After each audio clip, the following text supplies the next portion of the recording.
Hello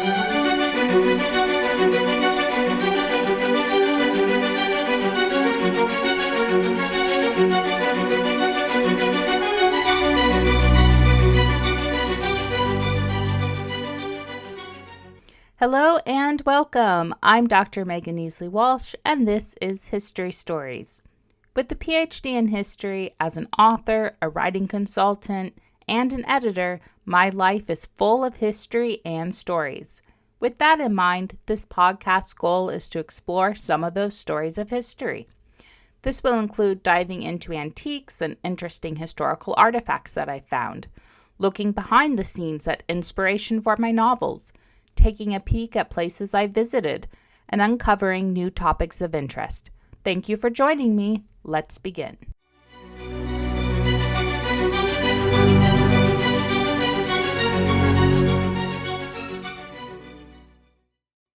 This week, we're traveling to the 1930s. At a recent antiques fair, something shiny, about the size of an espresso cup, caught my eye. Made from copper with a beautiful curved handle, this little cup intrigued me. I asked the stallholder if she knew anything more about it, and she said it was made in the 1930s in either Ireland or England. She told me it was handmade, likely by someone in their own home, and she showed me the inscribed name on the bottom by the maker. In a previous episode, I mentioned my collection of vases. Although not strictly a vase, this little copper cup joined the other vases on the mantel of my fireplace. Homemade, likely on a farm, from the 1930s, made me think of my novel, Painted Faces. Set in 1938, it follows Vivian in Kansas as she dreams of becoming an actress. On the other side of the world, siblings in Budapest feel the encroach of Nazism and are desperate to avoid the one thing Vivian is seeking out: the spotlight. When running to her future and from their past, only one place will do. Destination? Hollywood. Painted Faces' inspiration came from my love of Universal classic monster movies from the 1930s and 1940s. When I was about 11 years old, I had a sleepover for Halloween with my friend. We created a haunted house in my living room, which mostly consisted of reaching into bowls of peeled grapes for eyeballs and toilet paper for mummy wrappings with the blindfold on. The other thing I most remember about that day was watching the original Frankenstein and Dracula Universal movies from 1931 in black and white. History, of course, isn't black and white. I don't just mean that in a metaphorical way, but literally, history is lived in color by the people who inhabit it. It can be tempting to think of the past as being so far removed from the present that it has no bearing. As I talked about in the previous episode, though, past continues to affect and inform the present. In the words of the British historian Justin Champion, quote, "Historians have an intellectual responsibility to make every effort to connect the past to the public. History is ultimately a cultural form of public property," end quote. One of the jobs of a historical fiction author also is to make the past feel accessible and make the characters feel relatable, despite living in an entirely different time and perhaps place from the reader.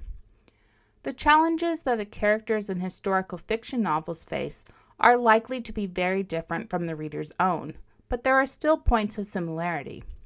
There are still relationships between family members, hopes for the future, and interactions with the natural world. Likewise, in Painted Faces, the seemingly different lives of a farm girl from Kansas and siblings from Budapest paths cross as they navigate their converging futures, and they find themselves facing similar obstacles. The second major source of inspiration for my novel, Painted Faces, came from my visit to Budapest, Hungary. We visited a few days before Halloween, and there were ripe pumpkins on some of the doorsteps with candle lanterns. The entire city was beautifully arrayed with an abundance of autumnal foliage. I tucked all of these experiences away, all of the sights and the flavors of the city to save for a future novel. Painted Faces emerged as the right novel for that setting. Hungary is where the actor Bela Lugosi, Dracula, in the Universal film was from, and for a time he acted on the stage in Budapest. Additionally, the co-founder of Universal Pictures, Carl Laemmle, came from a German Jewish family.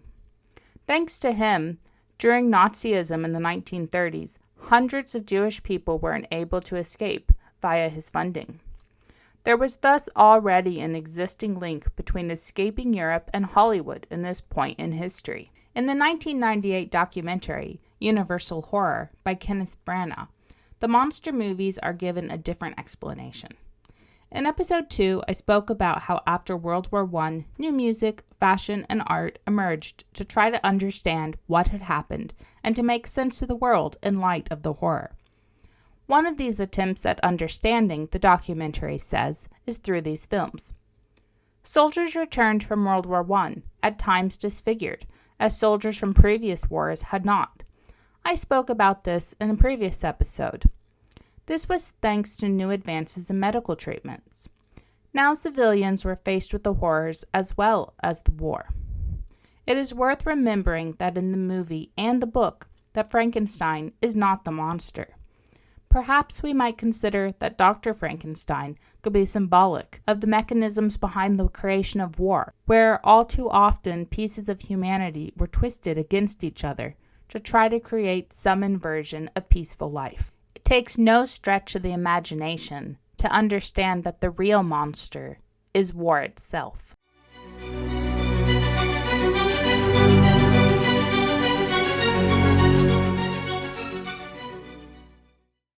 Despite the idea that the films of this era were perhaps an attempt to make sense of the war, this exposure to horror was perhaps less commonplace than it is today. I say this because of one very interesting piece of information I found in historical documentation while researching Painted Faces. In my novel, Vivian learns about an opportunity to earn $10 from the local movie theater. That offer was based on reality. The documentation that I found was a newspaper clipping from the 1930s promising $10 to any woman brave enough to watch the double feature of Frankenstein and Dracula by herself.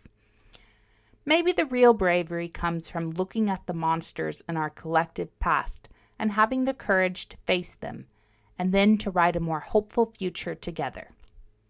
Thank you for joining me for this episode of History Stories. To find out more about my writing and my research, visit me at meganeasley-walsh.com. And you can find my novel, Painted Faces, on Amazon. I look forward to sharing more history stories with you in the next episode.